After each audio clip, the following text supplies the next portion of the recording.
En Tchétchénie, les bombardements russes auraient atteint aujourd'hui la présidence tchétchène à Grozny, la capitale, et provoqué la mort d'au moins 45 personnes.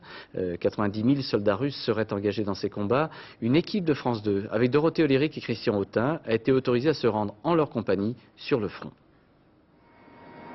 Le survol de la zone doit se faire à très basse altitude par mesure de sécurité.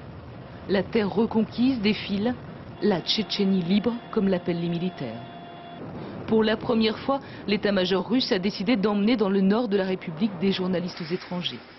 La destination est tenue secrète, les itinéraires changent. Ce voyage dans un pays en guerre est orchestré par le commandement et les forces spéciales. Nous avons libéré 34 villages dans cette zone. Il n'y a plus de terroristes ici. D'ailleurs, vous allez parler avec les gens, ils vont tous vous dire toute la vérité. Vous allez voir.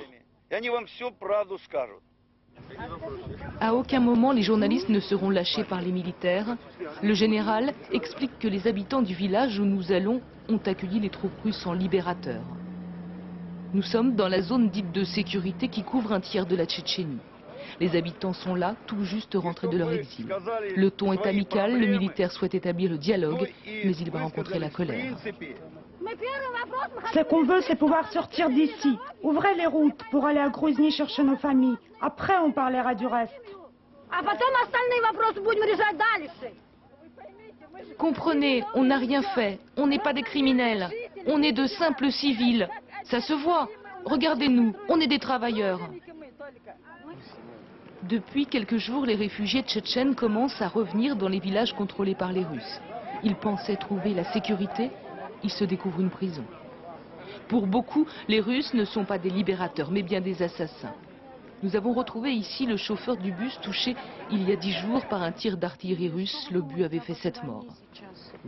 Que cette guerre soit maudite. Que peut-on penser de cette guerre où les Russes tuent les civils? Sur leur position, les militaires russes, eux, ne parlent pas de guerre, mais de chasse aux bandits tchétchènes, de ces terroristes qu'il faut liquider jusqu'au dernier. La nuit dernière, les bombardements des troupes fédérales auraient fait 61 morts côté tchétchène. S'il le faut, nous rentrerons à Grozny. Mais pour le moment, ce n'est pas l'objectif. L'heure est encore à la guerre de tranchées. Là, les jeunes soldats de 20 ans apprennent chaque jour un peu plus la guerre.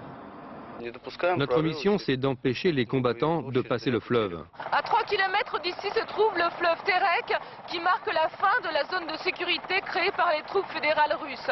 Là-bas, l'artillerie lourde continue à pilonner les villages autour de Grozny, mais cette fois sans témoins.